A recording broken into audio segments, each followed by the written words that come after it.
And here's another thing I heard that I've written a lot about and get a lot of heat on also between nature and man-made is sun versus sunscreen, let's say.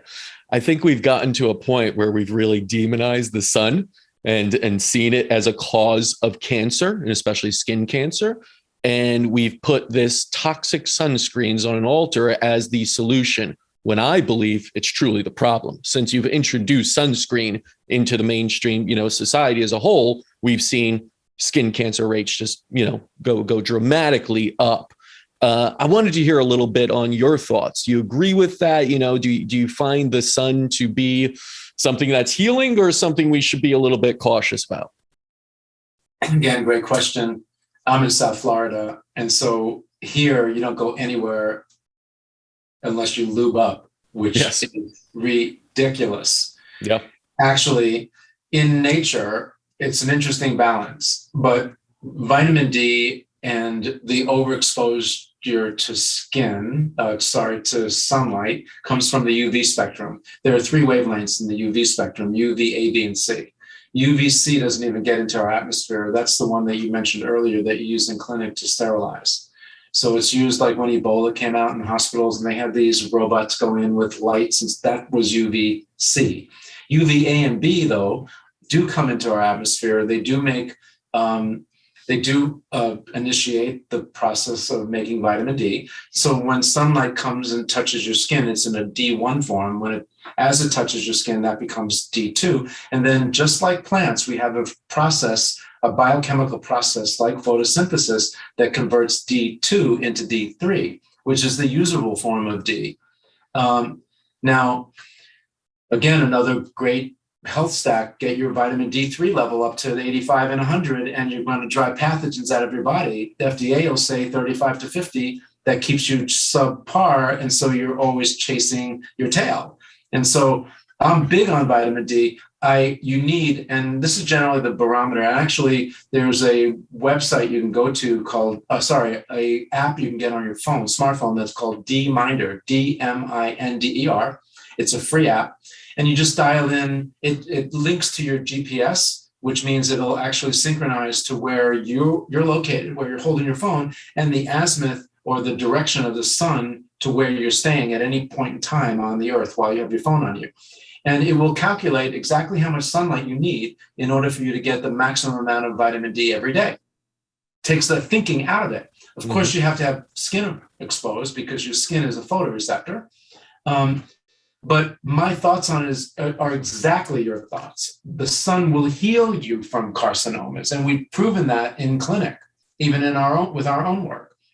So we've recreated sort of what sun does. What we did was we took two they're like sun tanning beds, and we stripped out the electronics and we stripped out the bulbs that would normally make you tan. One we fitted with all UV frequencies, cherry-picked, because there are some UV frequencies between 420 and 440 that will actually, if you get overexposed to them, they will alter your DNA, your RNA, your genetic material. And so, but just like nature, and this is what I love about it, whatever you do in overexposure to UV light, you can heal using infrared light. You just have to stay in the sun long enough, and we don't do that in our modern world these days. And so what I did, and I did this for a therapy for Lyme, was I outrigged one of these beds, these light beds with UV, a cocktail of different frequencies, and we put electronics that would spark the argon bulbs at more than, I think it's like 300,000 sparks per minute, which emulates the sun's amount of photon energy. And so you go in the UV bed and you get what you needed in that light. And then you go to the infrared bed, which was right across the aisle. And so whatever you might have gotten overexposed to on UV, you healed with the infrared spectrum. And there it was just the way like nature intended us to have it.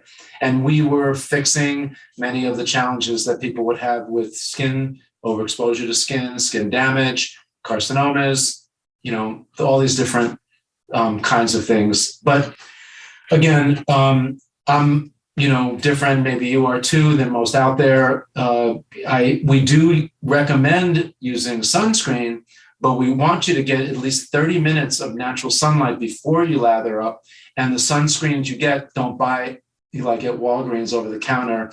And if you use them, I'm not coming from a place of judgment, but if you look at some of the ingredients on the labels, you'll see that most of the chemicals used are carcinogenic. And as you mentioned earlier, they will be causing more of a problem than what they're saving you. So remember, when you put a sunblock on, you're blocking all the light frequencies, not just the bad ones. And like you mentioned earlier, we need these frequencies just in the animal kingdom and the plant kingdom.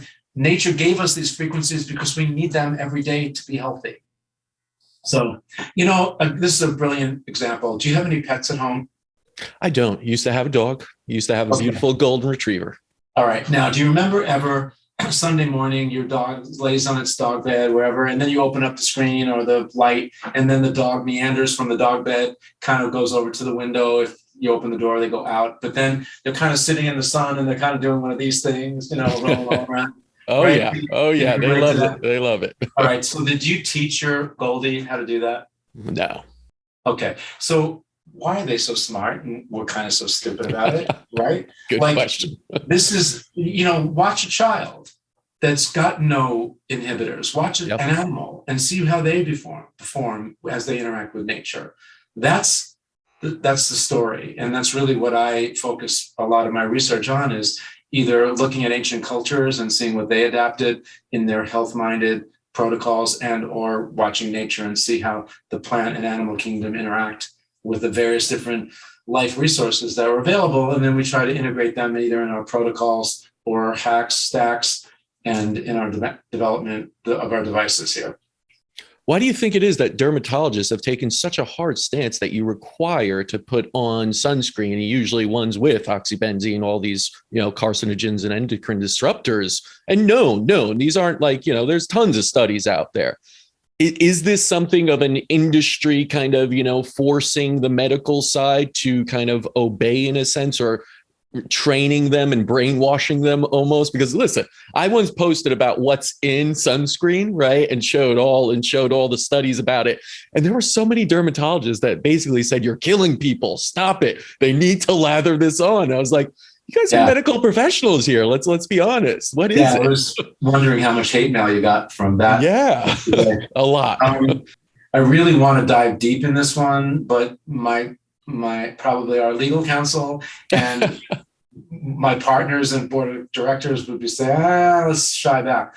I think let's go away from the dermatology and just look at the dental industry. It was a normal practice with fluorides and things that are used there that we're discovering now aren't necessarily the most beneficial. Even the amalgams using metals and so forth, I think it's the same kind of thing. Back then, again, we didn't have a lot of the other things going on in the world that we have now in our toxic environment. We didn't have chemtrails and glyphosates, and all that stuff. And so I think it's just one other stressor that we're all living with these days.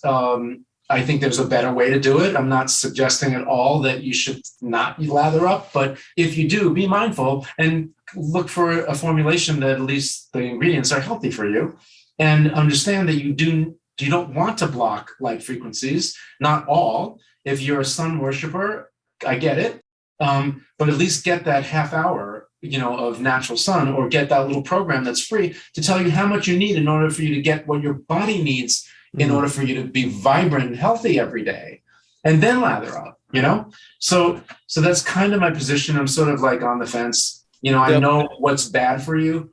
And I think that it's just a paradigm. It was easily accepted. People bought it. We created this whole other industry called sun blockers, and now we're paying a little price, because now that we're looking into it a little bit further, we can see that some of them aren't as beneficial or good for us. And, maybe that's setting up the stage for the next bunch of healthcare we might need, if you've got a conspiracy theory kind of mind, or maybe it's just the natural progression of the way that that kind of thinking, thinks, Yeah. Here's the thing. I'm a proponent of moderation in the sun, understanding who you are. If you're fair skinned, of course, don't go out somewhere in the Caribbean by the equator for 4 hours and expect not to get burned. That's just going to happen. And I am a big proponent of mineral based sunscreens without the endocrine disruptors and carcinogens. And yes, it's a little harder to apply, but I think it pays off in the end. However, it's an interesting time that we've demonized things that are truly healing, and then we've created solutions that are making us sick to it.